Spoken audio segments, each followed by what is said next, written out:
More masih mute. Ya, Saudara Pak Nyanto. Rabi sudah ada bersama dengan kita. Mari kita sambut Rabi dengan hangat. Baruch Hashem, beliau sudah kembali memberikan syiurnya buat kita. Shalom, Hello, hello. good morning. Hello, How are you, everybody. Rabi? How are you? Shalom, Rabbi. How are you? Thank God, very well. Baruch Hashem. All is well in your side, Rabi? Yes, thank God. Sorry, it's been a bit of an interruption, but we're back Yes. together again now. Baruch Hashem. Well, that's definitely a deserved interruption because you need to observe a very important hug. That's right. That's right. Yeah. Baruch So Hashem. now, what's happening? Confirm your speaking language. So save. Yeah, interruption. Yes, Rabbi. Yes, Rabbi. You can just save. Okay. It's very English. good. Yes. Very good. Okay, fine. All right, we're ready. We have to get everybody back together again. Never mind. We'll get there. Yeah. And also partly my mistake because I thought it was the third week and I made the announcement. Oh, never mind.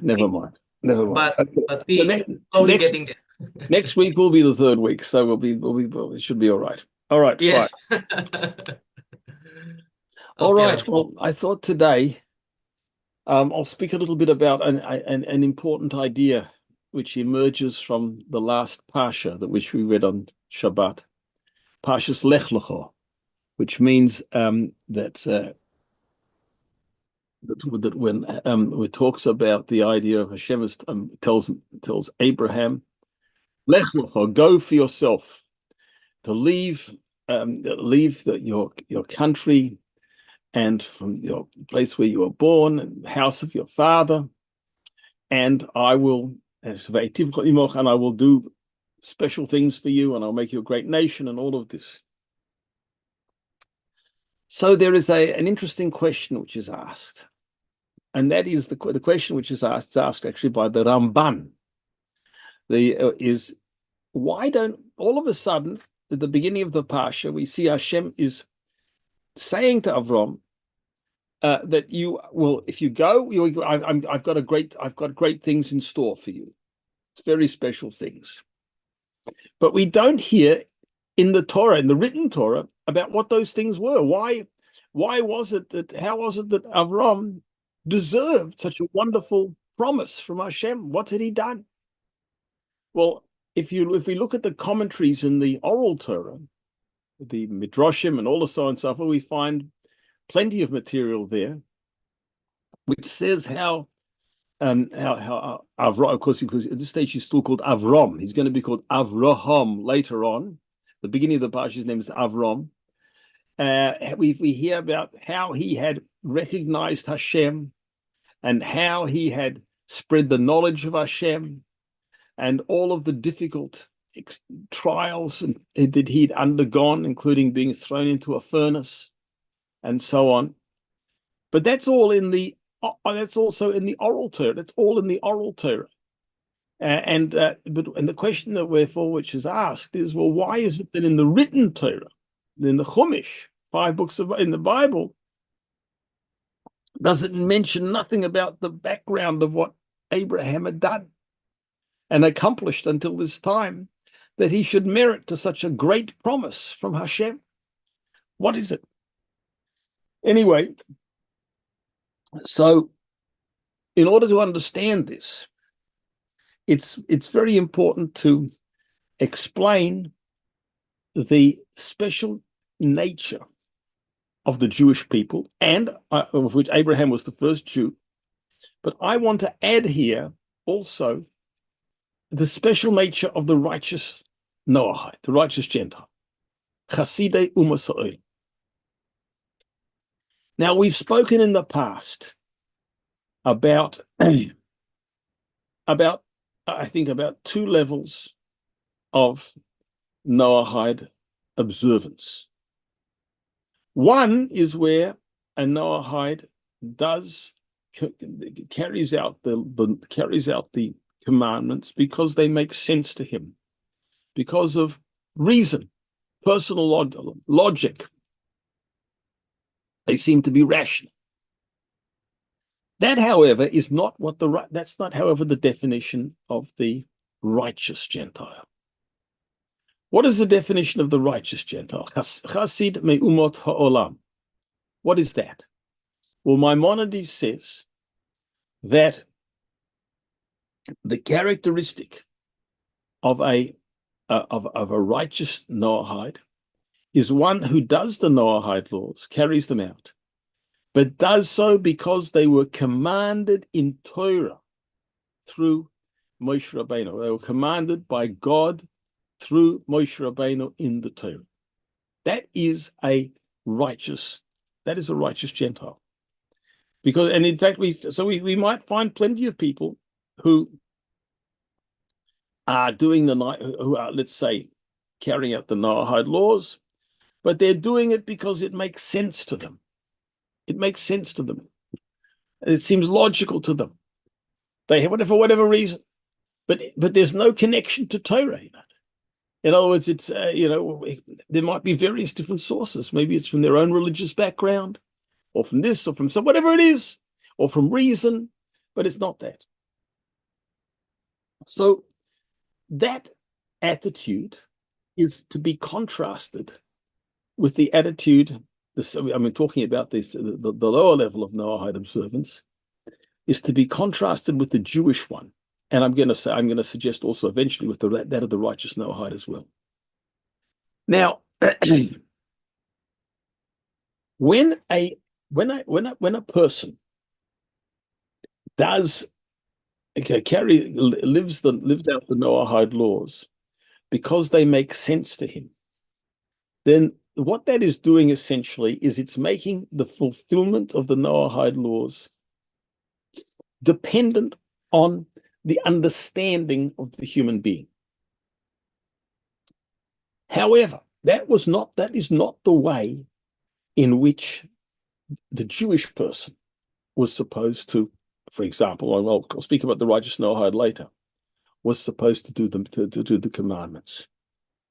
The foundation of the Jewish observance of the mitzvahs is because God has created them.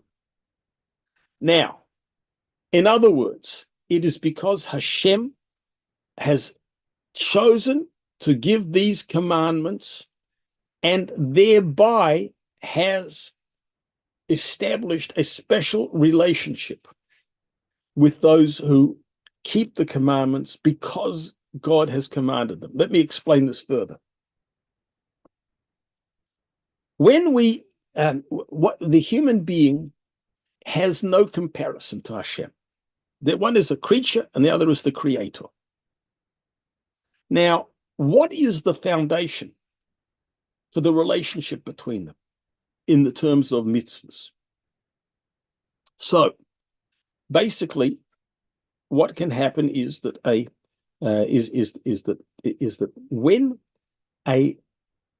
if a person does the commandments because it seems to them to be rational, seems to them to make sense, then that's all coming from the human being side. But that's not the standpoint of the commandment. The commandment is that you do it because God commanded it. Now, what difference does that actually make? So the difference is that the word that is to be found in the word mitzvah itself, which is the Hebrew expression, which means commandment. Now, this word mitzvah actually is related to the Hebrew words tzavsa and chibur, which means it is a mitzvah is actually a connection. That's what a mitzvah is. It is a connection with God, and the reason its significance is that the connection follows from the fact that God has issued this commandment. So let me just give an example of what the difference is over here. Let us suppose that we were visited one day by a king. Somehow it came by, and I'm just an ordinary person, and the king came by. And the king asked me to do a particular task for him. Well, so I did it. Or the king gave me something. He may have given me something like a golden spoon or some gift. Now, what is the significance of the fact that the king gave me made a request of me, or that the king gave me something? So the significance of it is that it derives its whole value and its whole significance from the fact that it was some action which was done by the king. It is not coming, it is not, and that is why it is precious. That is why it is special. I don't know, I may not know why the king asked me to do this message for him, but I feel it's very precious because the king instructed it. The king has his reasons.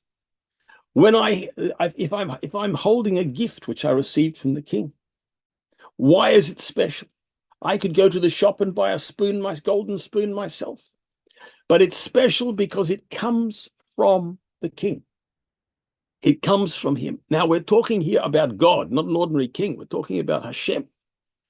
When Hashem, when Hashem gives us an instruction, it is not based on human reason. It is based on God's wisdom. It is something which issues from Hashem's wisdom. And therefore, it connects us directly with the essence of God, who commanded that and who had his reasons for giving us this commandment. So that the basic difference between doing something, between doing, let us say, the commandments because they make sense to me, because they appeal to my reason, and doing them because they are commandments, is that when I do it because it appeals to me, then the whole thing, that's just my connection with Hashem is just based on what I feel and I think. Today, it makes sense to me. Tomorrow, it might not make sense to me. I might find reasons for doing them, for modifying them, or for doing something else like that. In other words, it's all based on my human understanding, my human feeling, my human reason. When, on the other hand, we do a mitzvah because it was commanded by God, then what we find is that what we have is that we're doing it for God's reasons. We're doing it because, and we are tapping into Hashem, so to speak, himself, because he is the one who has issued this instruction. He has his reasons. How else? And that way I actually connect with Hashem. With my own understanding, I don't make a real connection with Hashem. I may understand something, but I'm not connected. But when I do something because Hashem asked, and for the reasons that Hashem gave, because Hashem commanded, then I am in some way connecting myself with the one who gave the commandment. It's on his terms, on his ground, and with his powers. So that the human being there who's doing a mitzvah, who's doing a commandment, the human being then becomes a conduit.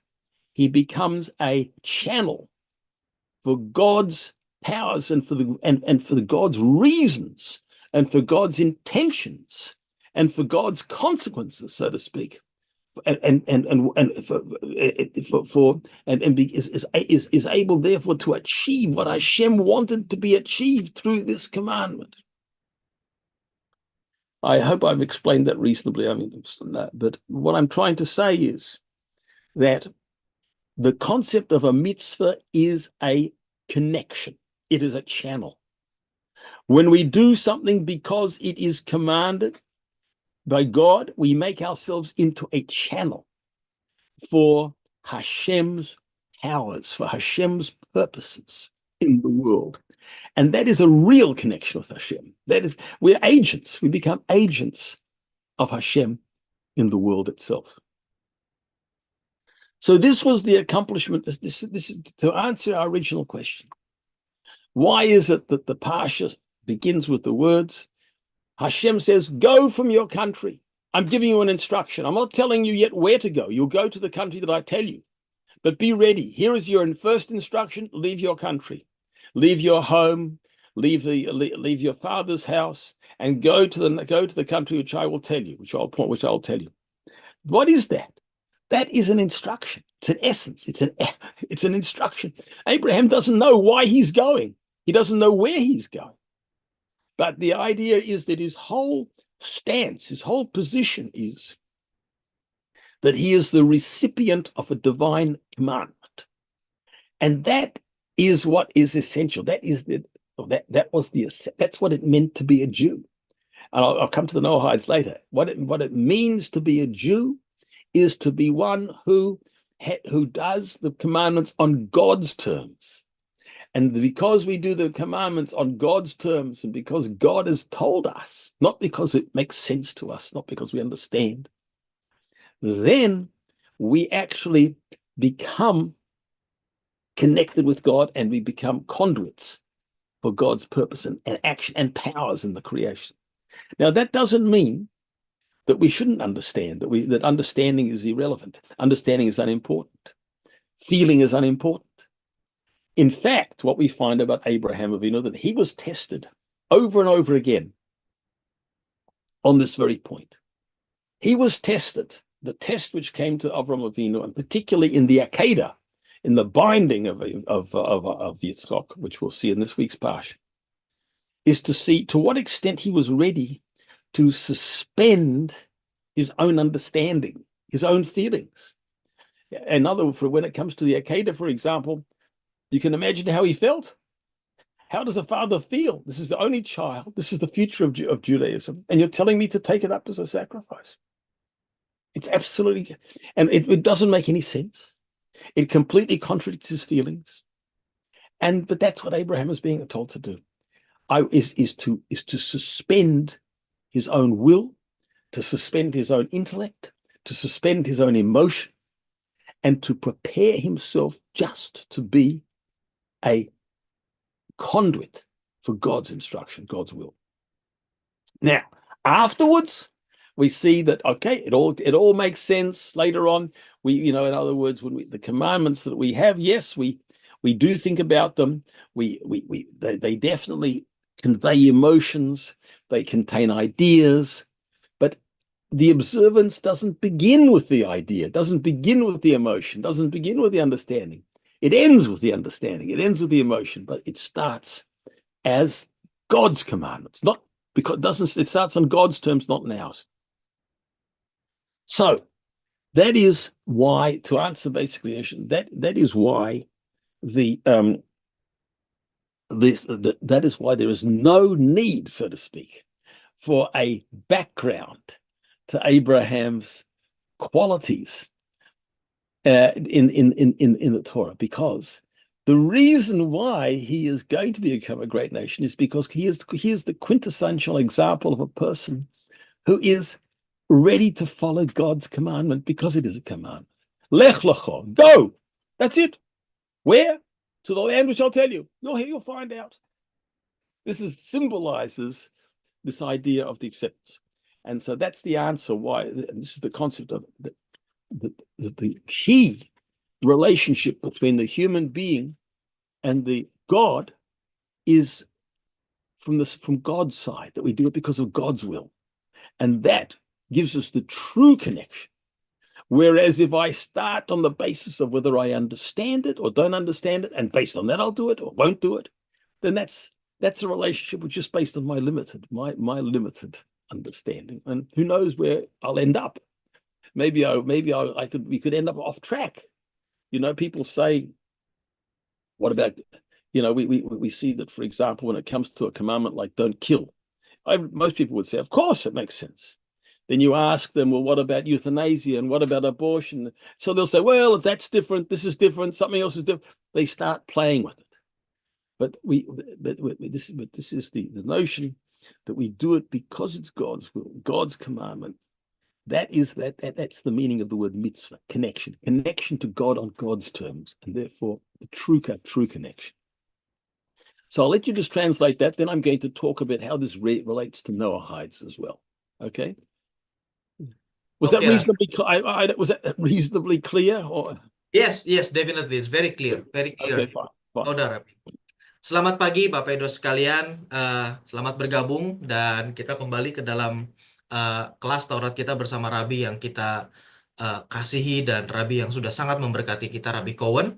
Dan kali ini Rabi akan membawa kita terkait dengan penjelasan yang diambil dari Parasha yang minggu lalu baru sudah selesai, yaitu Lech Lecha. Dan dalam parasha ini kita semua sudah tahu tentunya, apalagi yang sudah menjadi anggota Bnei Noah Indonesia gitu ya. Sudah pernah saya jelaskan, ada sessionnya sendiri, bahwa Lech Lecha ini adalah terkait dengan kisah bagaimana Abraham mulai muncul di dalam Taurat dan menjadi tokoh yang boleh dikatakan sentral, ya. Dan disitulah kita tahu bahwa Abraham merupakan progenitor ataupun cikal bakal daripada sebuah bangsa yang dipercaya untuk memegang mandat Taurat. Oke, nah. Tapi sebetulnya ada sebuah pertanyaan yang penting dan saya yakin, ini termasuk yang saya tanyakan juga beberapa ketika saya sebelum memahami semua ini ya. Pertanyaannya adalah kalau kita lihat di keseluruhan Torah setelah parashat Noah, ya kan, lalu muncul Abraham. Nah, Abraham itu muncul dengan Taurat itu muncul dengan sebuah perkataan lech lecha, ya pergi gitu kan. Dan juga setelah itu kita tahu juga bahwa Hashem di dalam Taurat yang tertulis gitu ya, di dalam Taurat Musa yang merupakan Taurat tertulis, itu Hashem menjanjikan bahwa nanti bila mana kamu melakukan kehendakku, kamu akan aku bawa menjadi bangsa yang besar, akan ada ini dan itu segala macam, dan keturunanmu akan menjadi seperti bintang di langit, pasir di laut. Kita semua tahu itu semua, ya kan? Nah, pertanyaannya yang sebetulnya yang kita semua miliki dan sebetulnya juga sudah ditanyakan oleh rabi-rabi besar yang terdahulu, dan ini Rabi Cowen kita membahas dengan apa namanya komentari ataupun juga penjelasan dari Rambam. Di dalam pengajarannya Rambam, Rabi Maimonides ini mengatakan bahwa menyatakan bahwa ada sebuah pertanyaan basic dasar yang harus kita tanyakan terkait dengan Abraham, yaitu mengapa di dalam Taurat yang tertulis Taurat itu langsung memberikan penjelasan terkait dengan Abraham itu ketika dia pergi dari tempat kediamannya, ya kan? Nah, apa yang membuat Abraham layak dipilih atau kenapa alasan Hashem memilih Abraham itu tidak dituliskan di dalam Taurat tertulis, ya kan? Tidak ada kisahnya. Ya, nah memang kita tahu, terutama kita yang sebagai Noahide, Baruch Hashem, kita juga sudah mempelajari bukan hanya sekedar Taurat yang tertulis, tetapi pengajaran lisan, ya, ada di dalam Midrash, di dalam Talmud segala macam. Kita semua sekarang tahu bahwa Abraham itu memiliki proses yang panjang.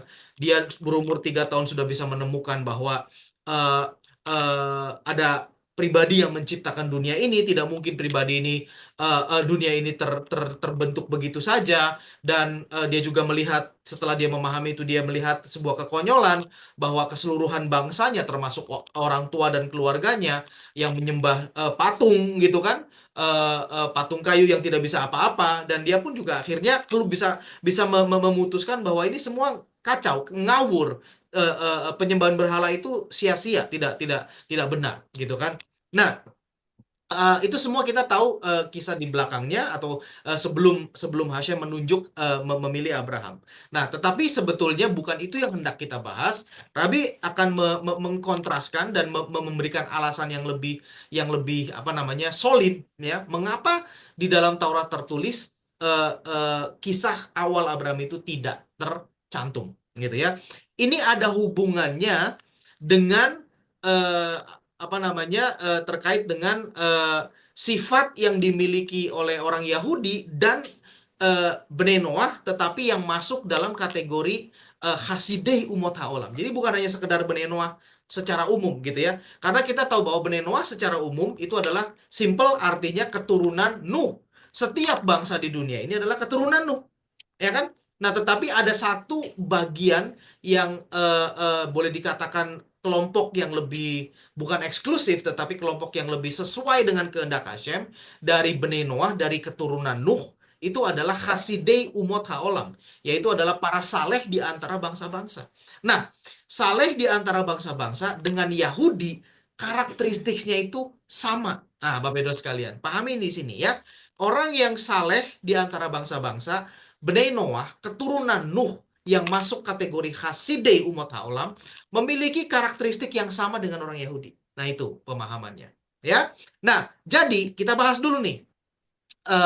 Ada setidaknya dua level tadi kita lihat kan, atau dua bagian, yaitu adalah keturunan Nuh yang melaksanakan 7 hukum Nuh hanya karena alasannya itu masuk akal. Oh iya, itu masuk akal buat saya. Oke? Tidak boleh membunuh, jelas tidak boleh membunuh karena itu jahat, gitu kan? Tidak boleh mencuri, ya, karena itu juga jahat. Itu masuk akal. Nah, itu kategori pertama, Bapak Ibu sekalian. Nah, kategori kedua yang tadi saya sebutkan sebagai Hasidei Umot Haolam, itu adalah ketika kita melakukan perintah 7 hukum Nuh, itu bukan karena masuk akal, tetapi karena Hashem perintahkan. Ya, karena Hashem perintahkan di dalam Taurat, dan Taurat itu diberikan kepada bangsa Israel, diajarkan oleh Moshe Rabbeinu. Itu alasannya. Nah, sekarang Rabi menjelaskan tadi bahwa ketika manusia non-Yahudi ya, ketika non-Yahudi melaksanakan 7 hukum Nuh itu, perintah hukum Nuh itu karena masuk akal, ya, karena ya memang itu masuk akal kok. Nah, itu berarti artinya pemenuhan hukum Nuh itu adalah bergantung kepada pemahaman kita sebagai manusia. Saat ini kita mungkin berkata itu masuk akal. Nah, kenapa bedanya gitu ya? Kalau itu berdasarkan pemahaman kita, itu sangat subjektif yang pertama, dan yang kedua bisa berubah. Hari ini kita bisa katakan bahwa oh iya masuk akal karena situasi dan kondisi segala macamnya. Tapi begitu situasi dan kondisi itu berbeda, misalkan dalam kondisi saat ini ya, di mana kegerakan liberal itu sudah semakin mengerikan, ya, ada LGBT apa segala macam gitu kan, goyang-goyang lagi kan itunya kan. Kalau kita menggunakan pemikiran kita, kita bisa berkata, oh, dengan situasi dan kondisi sekarang ini, maka 7 hukum Nuh itu ada beberapa bagiannya itu sudah tidak relevan, maka bisa dilepaskan, ya udahlah gitu kan. Nah, itu mengerikan Bapak Ibu sekalian. Itu sesuatu yang tidak yang bukan merupakan tujuan daripada Hashem. Nah, bedanya dengan kalau kita lihat bangsa Yahudi dari awal, dari pertama ya, bangsa Yahudi itu melakukan perintah Tuhan itu ya, yang merupakan bagian mereka ya, itu bukan karena mereka masuk akal, tapi karena diperintahkan oleh Hashem. Simple as that, gitu kan. Nah, tapi kalau bangsa-bangsa masih ada dua seperti ini. Nah, tergantung kita mau masuk ke level yang mana.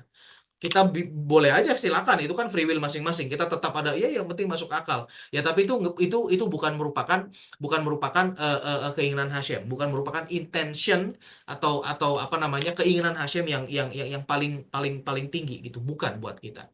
Ya, keinginan Hashem yang paling tinggi adalah karena itu Bapak Ibu sekalian, karena Hashem perintahkan. Nah, sekarang mengapa perintah gitu ya? Kenapa harus ada perintah demikian ya? Karena ada dua perbedaan di sini, dan ini adalah terkait dengan sebetulnya kalau kita pahami bahasa Ibrani itu akan lebih mengerti, dan sebenarnya saya sudah pernah berikan juga penjelasannya, ada sebuah video ya di dalam channel YouTube, dan itu bisa diakses umum. Silakan bisa dilihat bahwa judulnya adalah mitzvah sama dengan connection. Mitzvah sama dengan hubungan ya. Nah, itu artinya Bapak Ibu sekalian ya, kenapa kok ada mitzvah? Kenapa ada perintah? Nah, mitzvah ini menggunakan akar kata yang sama dengan safta ya. Safta itu artinya hubungan, connection. Nah, artinya bila mana kita melakukan 7 hukum Nuh yang merupakan bagian kita, kalau kita bicara mengenai Bnei Noah ya, kalau kita bicara mengenai non-Yahudi, kalau kita melakukan 7 hukum Nuh karena diperintahkan Hashem, kita sedang membangun hubungan dengan Hashem, kita sedang mengkoneksikan diri kita dengan Hashem. Beda bila mana kita melakukannya hanya sekedar pemahaman kita sendiri. Kita seperti boleh dikatakan memutuskan koneksi dengan Hashem. Nggak ada koneksinya ya, karena tergantung diri kita sendiri aja. Aku merasa senang ya aku lakukan, merasa ini masuk akal ya aku lakukan, merasa mungkin ada keuntungan buat diriku ya aku lakukan, bila mana tidak ya sudah, gitu kan. Tidak demikian dengan kalau bila mana kita melakukannya karena diperintahkan oleh Hashem. senang tidak senang, masuk akal tidak masuk akal, lagi sedih atau lagi apapun, kita tetap lakukan, ya, karena ini diperintahkan oleh Hashem. Ada sebuah analogi tadi yang Rabi jelaskan, bagus sekali, terkait dengan kehidupan kita sehari-hari dengan hal ini. Kita tahu ada raja, ada pemimpin.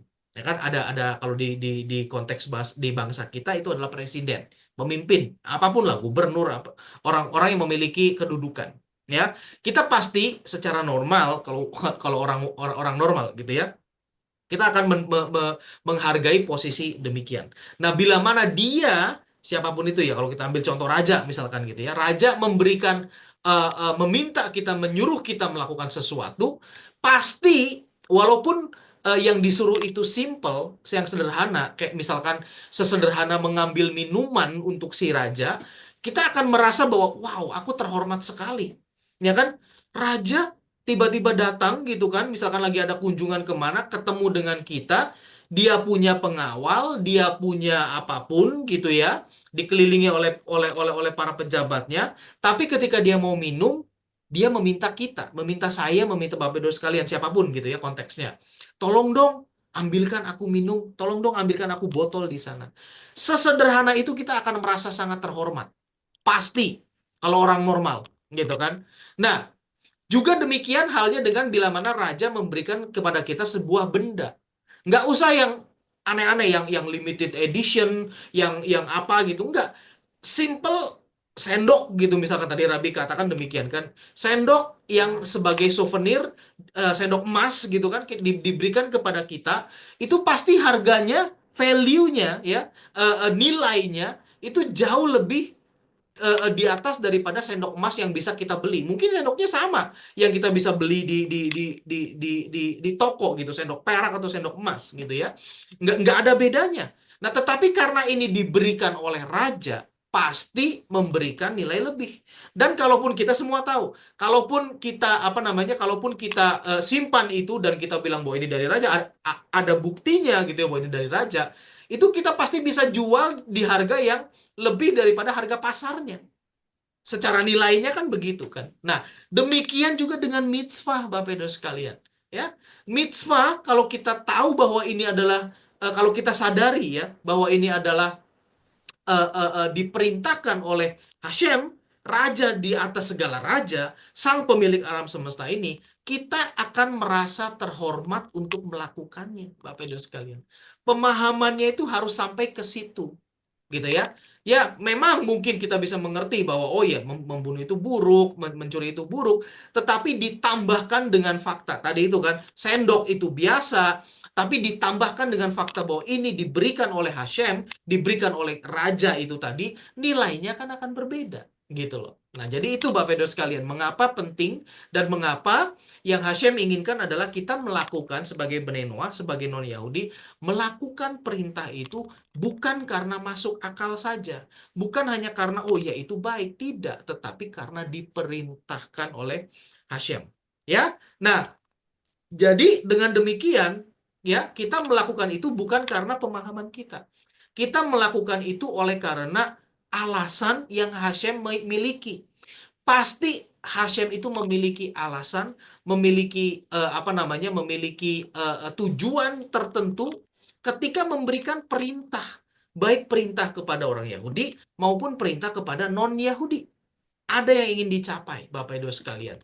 Nah, bila mana kita melakukannya sesuai dengan karena kita ingin menghargai Hashem, ya, karena kita tahu bahwa ada tujuan yang harus dicapai, artinya kita sedang berpartisipasi kepada tujuan Hashem.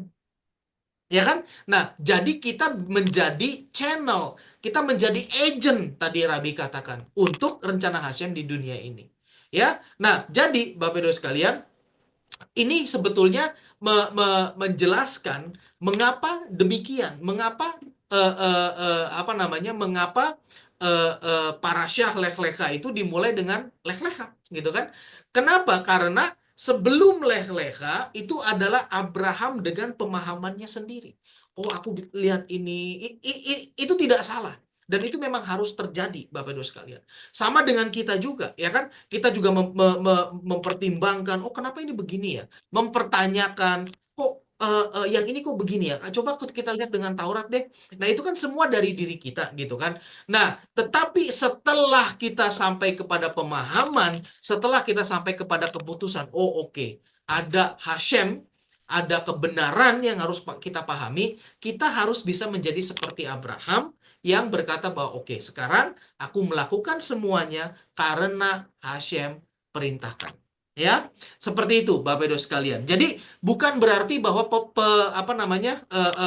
pemahaman kita, proses berpikir kita, intelek kita itu nggak penting, salah, bukan ya. Tetapi ketika kita sudah mengerti kebenaran, kita melakukannya itu bukan karena rasionalisasi, bukan.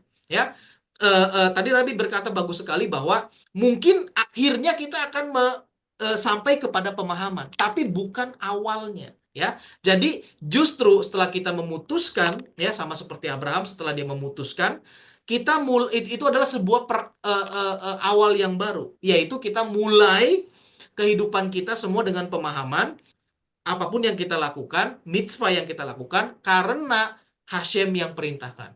Nah, ujungnya mungkin kita akan mengerti, oh ternyata tujuan Hashem memberikan perintah itu oleh karena ini. Itu nggak masalah Bapak Ibu sekalian. Dan kita wajib untuk bisa terus menggunakan intelek kita ya.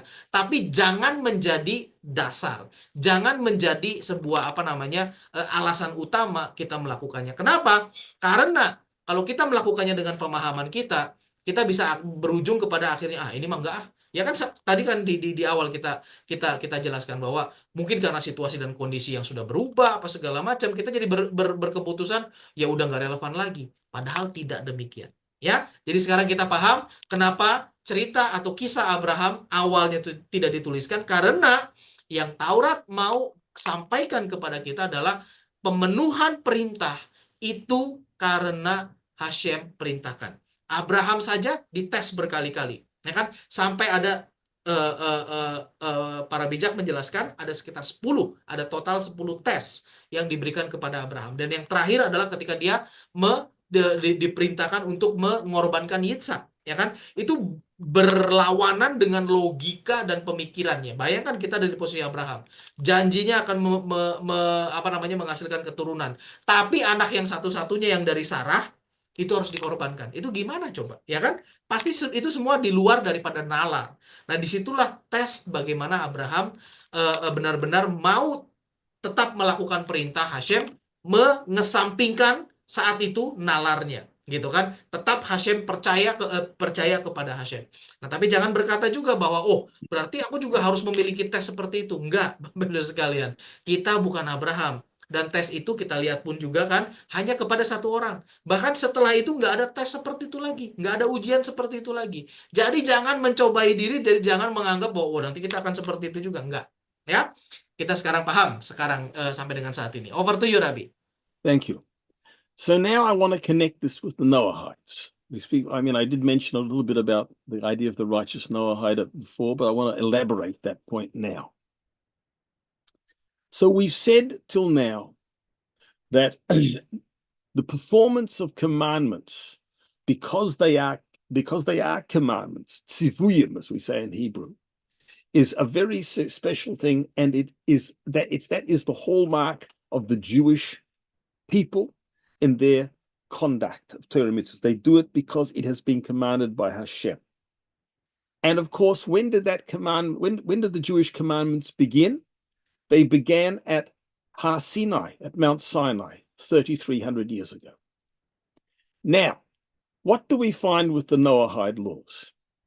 The Noahide laws are there before Sinai.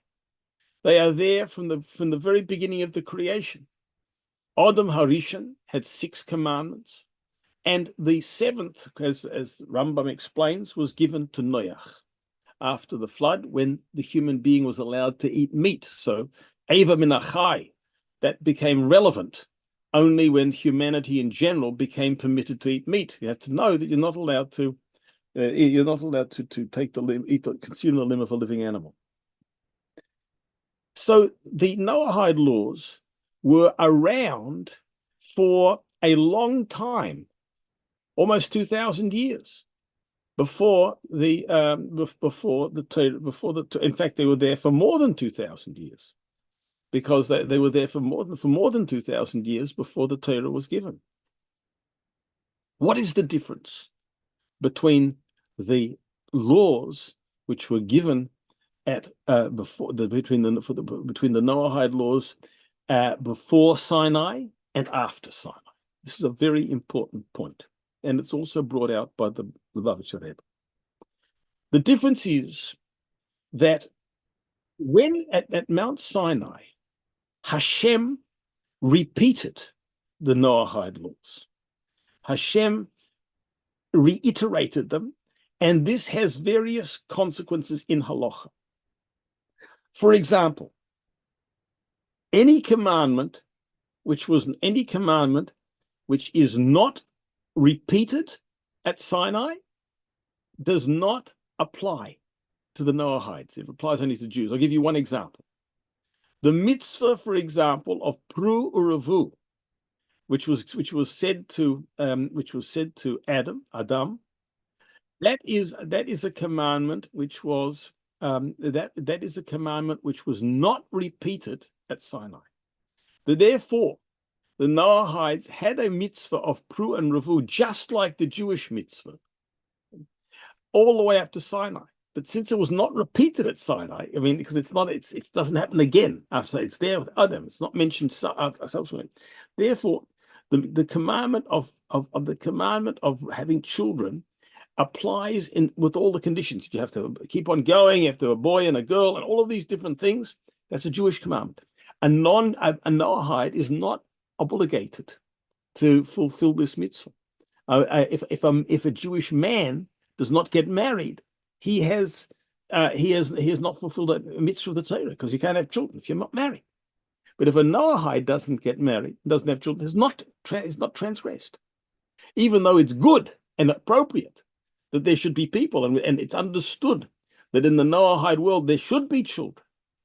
It doesn't have to be fulfilled by every individual. It can be done in a general way. Anyway, that's just one consequence. But there's another one which I want to bring. And this is the main point that I want to bring out.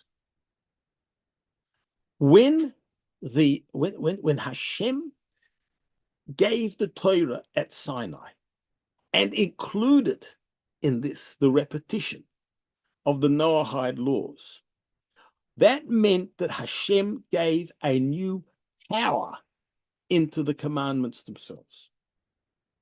What is this power? Just as I was mentioning before, when it comes to Avraham Avinu, he was. Sorry, let me explain. Let me put it somewhat differently, because Avraham Avinu was also before the Torah was given.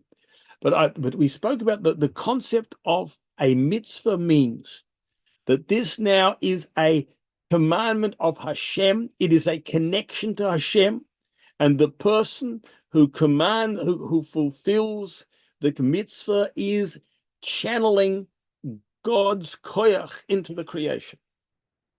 And therefore, what is the great chidush, the great novelty of the giving of the Torah was that Hashem said now through a mitzvah it became possible to change the world. It became possible to bring godliness into the world.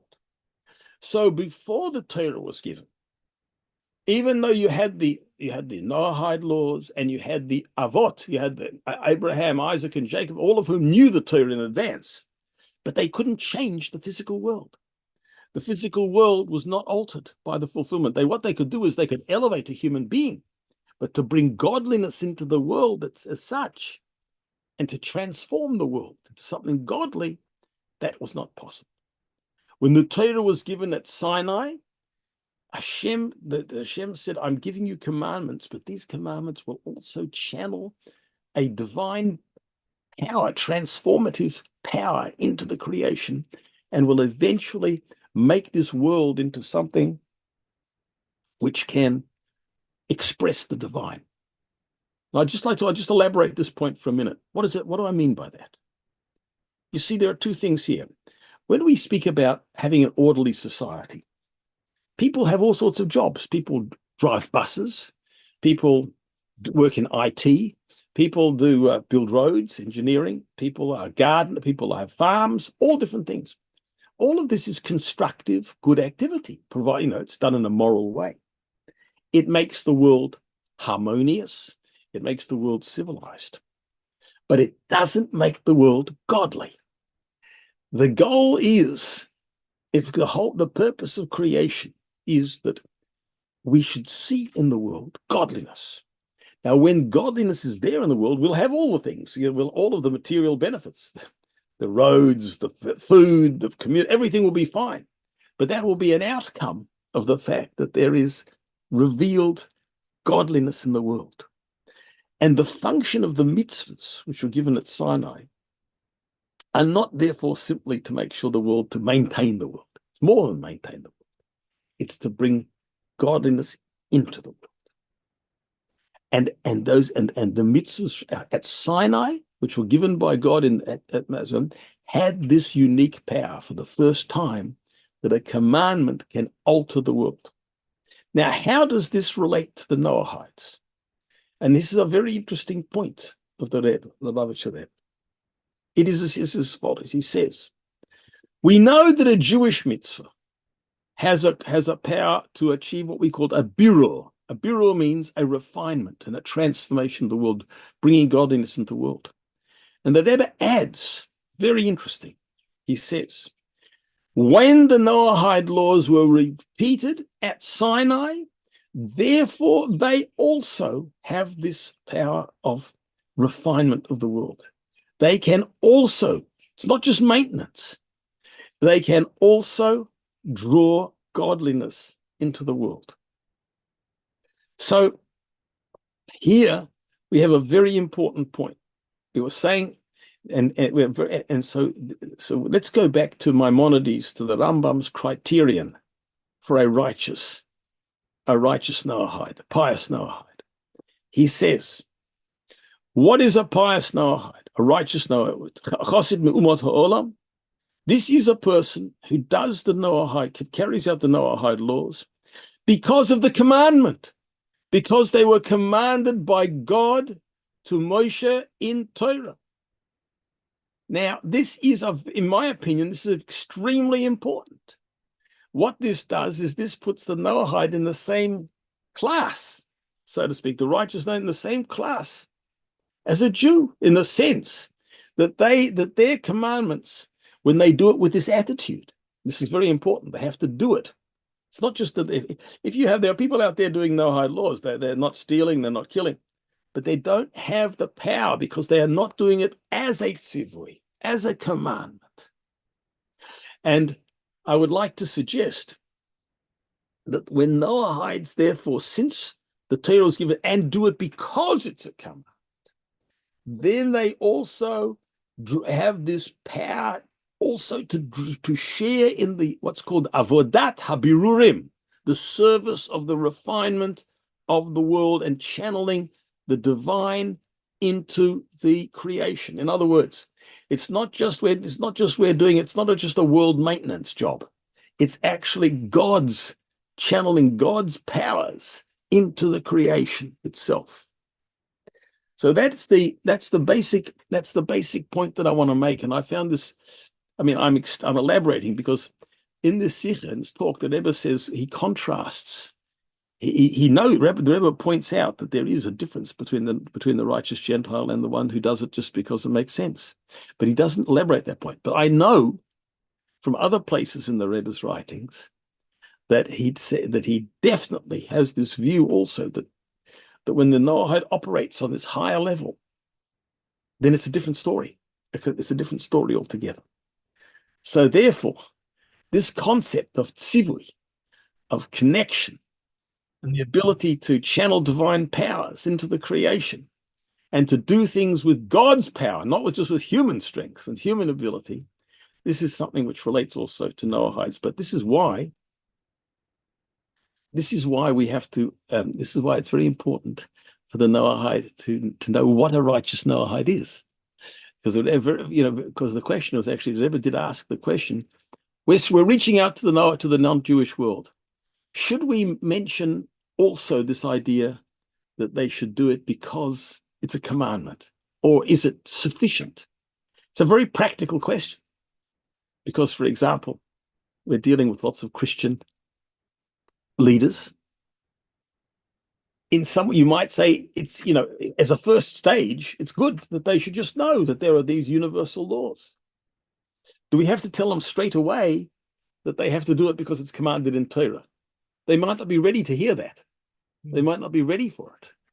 So maybe it's better just to start off with the general idea. Anyway, the Rebbe didn't resolve this question. He didn't speak it clearly.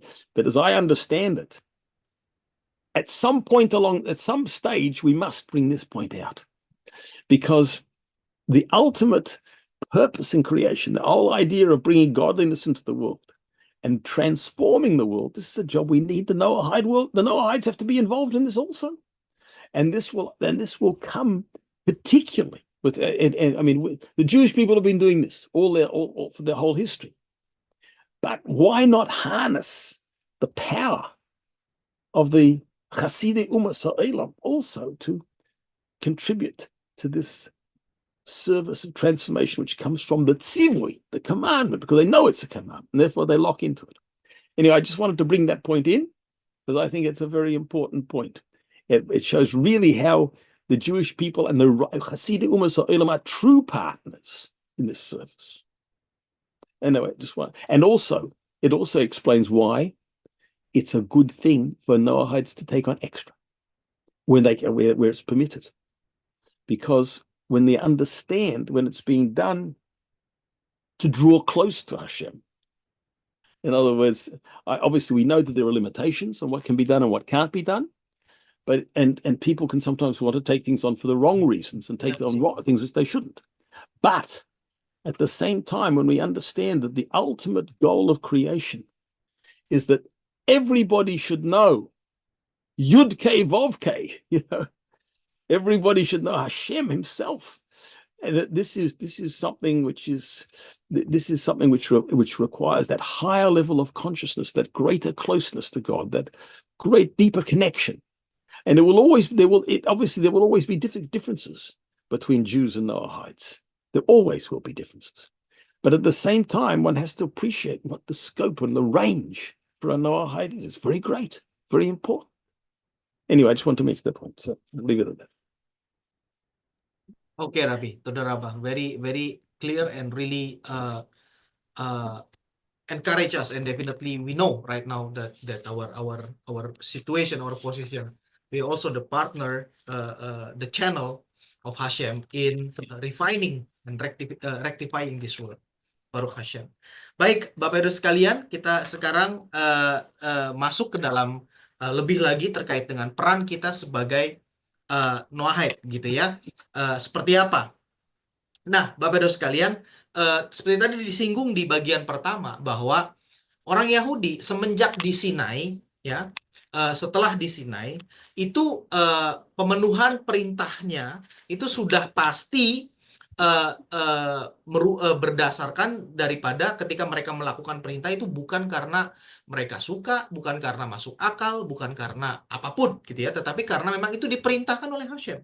Sesederhana itu, gitu kan. Nah, sekarang kita itu adalah esensi daripada orang Yahudi, gitu kan, esensi daripada kehidupan Yahudi. Ya mereka ya karena mereka melakukan itu karena memang diperintahkan. Nah sekarang bagaimana dengan Noahide, gitu kan?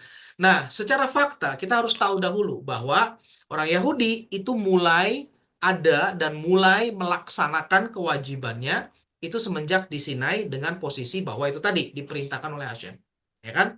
Nah kita juga harus tahu bahwa bagi kita non-Yahudi, perintah Taurat yang berlaku bagi keseluruhan umat manusia, ya sebelum di Sinai itu kita sudah Taurat itu sudah berlaku bagi kita, ya. Kita semua tahu bahwa 6 perintah pertama itu diberikan oleh Hashem kepada Adam, ya. Taurat itu diberikan kepada manusia dalam bentuk 6 perintah.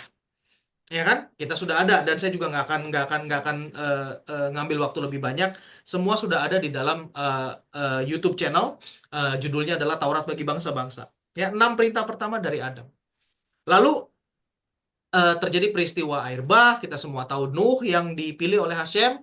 Setelah selesai, Hashem memberikan perintah ketujuh kepada Nuh, yaitu diperbolehkan untuk makan daging binatang. Nah, tetapi daging binatang tersebut tidak boleh dimakan langsung hidup-hidup, tapi harus disembelih dahulu. Itu semua kita sudah tahu. Sehingga sampai dengan saat ini tidak pernah berubah, tidak pernah diganti, tidak pernah ditambahkan, tidak pernah dikurangi lagi. Maka dari itu jadilah yang disebut sebagai 7 hukum Nuh yang berlaku bagi kita saat ini. Nah, itu terjadi boleh dikatakan lebih dari 2000 tahun sebelum peristiwa Sinai. Ya kan? Secara fakta dan secara kalau kita bicara mengenai sejarah gitu kan. Nah, sekarang pertanyaannya adalah apa bedanya perintah yang diberikan oleh Hashem sebelum di Sinai dan perintah yang setelah peristiwa Sinai. Dan kita juga tahu bahwa dalam peristiwa Sinai, 7 hukum Nuh ini diulangi oleh Hashem, ya, diulangi lagi, ya kan? Ada penjelasannya. Silakan, judul videonya adalah Syafuot, gitu kan? Peristiwa Sinai itu kan Syafuot. Nah, pengajaran saya terkait dengan hal ini, bagaimana 7 hukum Nuh itu diulang, itu ada di situ, ya. Jadi diulangi lagi. Dan sekarang disitulah tadi Rabi mengatakan bahwa dijelaskan oleh Rabbi Menachem Mendels Nielsen, Rabbi terakhir dari Chabad, itu ada dampaknya dan itu ada makna dan ada arti pentingnya. Ya, begini Bapak Ibu sekalian, ada dua arti penting, ada dua arti penting, ada dua dampak penting ketika peristiwa Sinai. Ya, kita tahu bahwa ada perintah yang diulang di Sinai dan ada perintah yang tidak diulang di Sinai. Nah, dampaknya apa? Dampak yang pertama adalah pemenuhannya berlaku bagi siapa? Oke? Perintah yang tidak diulang di Sinai, maka dari itu perintah tersebut hanya berlaku bagi Yahudi. Contohnya adalah perintah bermultiplikasi, yaitu menghasilkan keturunan, pru-urfu. Nah, itu tidak diulang di Sinai. Maka dari itu hanya berlaku bagi Yahudi. Ya, artinya bangsa Yahudi bila mana dia tidak menikah, karena kan menghasilkan keturunan harus dengan pernikahan kan, tidak bisa dengan tidak pernikahan karena cara yang Hashem inginkan adalah dengan menikah. Ya, jadi saya ulangi sesuai dengan penjelasan Rabi bahwa bangsa Yahudi ketika dia tidak menghasilkan keturunan, ketika dia tidak menikah, maka dia sudah melanggar perintah pru-urfu, sudah melanggar perintah untuk bermultiplikasi. Nah, tetapi itu tidak berlaku bagi Noahide. Bukan berarti Noahide, wow, kalau gitu itu kan enggak seperti itu. Artinya, bila mana Noahide melakukan pernikahan dan menghasilkan keturunan, itu adalah hal yang baik. Tapi bila mana karena situasi satu dan lain hal, Noahide memutuskan untuk tidak menikah, nah tentunya itu harus ada alasan yang valid gitu ya, tidak hanya sekedar karena aku nggak mau repot. Nah itu alasan yang kurang valid, tidak valid. Nah karena alasannya sangat valid gitu ya, sangat benar-benar masuk akal gitu dan benar-benar kuat, Noahide tidak melanggar, bukan merupakan pelanggaran, tetapi adalah hal yang baik untuk memiliki keturunan, hal yang baik untuk menikah, sebagaimana pernah kita bahas bahwa bagaimana tidak kita ingin menjadi partner dari Hashem. Ya kan, dengan kita menghasilkan keturunan, itu seperti kita berpartner dengan Hashem menyediakan tempat untuk neshama yang mau memperbaiki diri. Ya kan? Bayangkan kalau nggak ada tempatnya, kalau nggak ada bayi yang lahir non Yahudi juga, gimana caranya orang bisa memperbaiki diri? Gimana caranya neshama bisa memperbaiki diri dalam proses yaitu tadi siklus kehidupannya, ya kan? Nah jadi tadi Rabi mengatakan bahwa adalah baik bagi Noahide untuk melakukan di luar ataupun melakukan lebih dari 7 hukum Nuh selama memang itu diperbolehkan. Selama memang itu bukan merupakan satu hal yang khusus bagi Yahudi. Nah, termasuk pru-urfu ini. Pru-urfu ini adalah boleh dilakukan oleh Noahide dan sangat baik dilakukan oleh Noahide, tapi bila mana tidak dilakukan, bukan merupakan pelanggaran. Ya, beda dengan orang Yahudi. Kalau dia tidak melakukan, itu melanggar, gitu kan? Nah itu, Bapak Ibu sekalian, itu yang pertama dampaknya. Salah satu contoh perintah yang tidak diulang dan ini dampaknya hanya bagi orang Yahudi. Dan yang kedua, yang lebih penting dan ini yang bukan lebih penting, ini adalah apa namanya inti daripada penjelasan Rabi adalah ketika perintah itu diulang, ya bukan tidak diulang di Sinai, maka Hashem sedang memberikan kekuatan kepada perintah tersebut untuk menjadi agen yang dapat melakukan perubahan bagi dunia ini. Contoh simpelnya atau penjelasan sederhananya begini.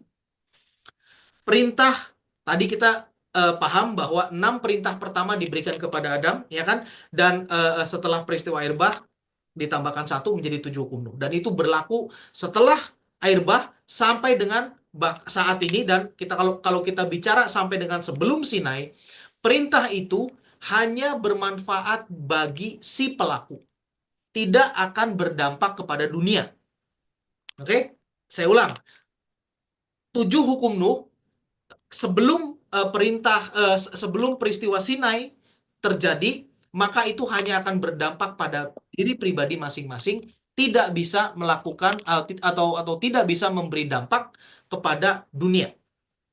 Pahami ya? Jadi, walaupun saat itu ada orang-orang luar biasa, para patriark seperti Abraham, Yitzhak, Yakov, segala macam, itu mereka orang-orang yang hidup sebelum peristiwa Sinai. Mereka juga melakukan Taurat, mereka juga melakukan jelas 7 hukum Nuh juga mereka lakukan, mereka paham, mereka tahu. Tetapi itu tidak akan membawa dampak kepada seluruh dunia. Itu hanya berdampak kepada diri mereka pribadi yang melakukannya. Nah, setelah di Sinai, hal ini menjadi berbeda, Bapak Ibu sekalian. Nah, jadi tadi yang dikatakan oleh Rabi melalui yang dijelaskan oleh Rebe, bahwa setelah Sinai, orang yang melakukan perintah Taurat, baik Yahudi maupun non-Yahudi, ya, terutama perintah non-Yahudi itu 7 hukum Nuh yang diulang di Sinai, itu membawa dampak kepada dunia. Membawa dampak kepada keseluruhan. Bisa memulihkan dunia, Bapak Ibu sekalian. Ya, itu bedanya. Nah, maka dari itu, Bapak Ibu sekalian, kalau di dalam kalau di dalam Yahudi, seluruh perintah Yahudi, mitzvah Yahudi itu disebut sebagai avodat habirurim, yaitu apa namanya pekerjaan-pekerjaan yang membawa pemurnian, yang membawa pemulihan. Maka dari itu 7 hukum Nuh, karena ini diulang juga di Sinai, memiliki status yang sama dengan perintah Yahudi, yaitu avodat habirurim. Maka dari itu tadi Rabi katakan dengan jelas sekali. Yang mengerti bahasa Inggris tentunya bisa sudah paham dari tadi. Dan ini sudah apa namanya, ini kan live gitu kan, dan bisa diulang lagi. Nah, bisa dicocokkan terjemahan saya ini dengan penjelasan Rabi. Rabi menjelaskan demikian, Rabi mengatakan demikian. Maka dari itu, kategori kita yang masuk ke dalam kategori Rambam Hasidei Umot Haolam, yaitu non-Yahudi yang melakukan Taurat karena diperintahkan oleh Hashem, di Sinai melalui Musa, diajarkan oleh Musa, ya. Kalau kita melakukan 7 hukum Nuh itu berdasarkan alasan itu, maka kita ada di kelas yang sama dengan orang Yahudi. Status kita sama dengan orang Yahudi. Orang Yahudi melakukan mitzvah berdampak kepada pemulihan dunia.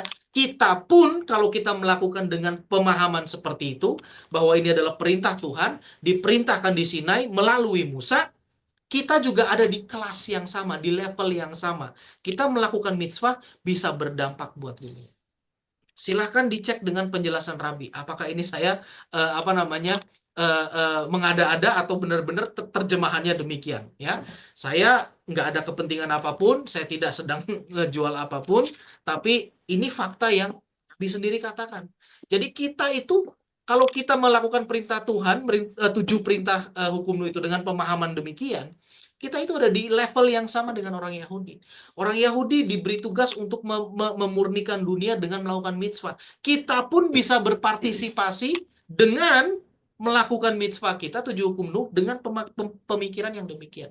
Nah, untuk itulah Rebe mengatakan bahwa harus apa namanya 7 hukum Nuh itu harus diajarkan kepada seluruh bangsa, dan pemahaman yang ini juga harus diajarkan kepada seluruh bangsa.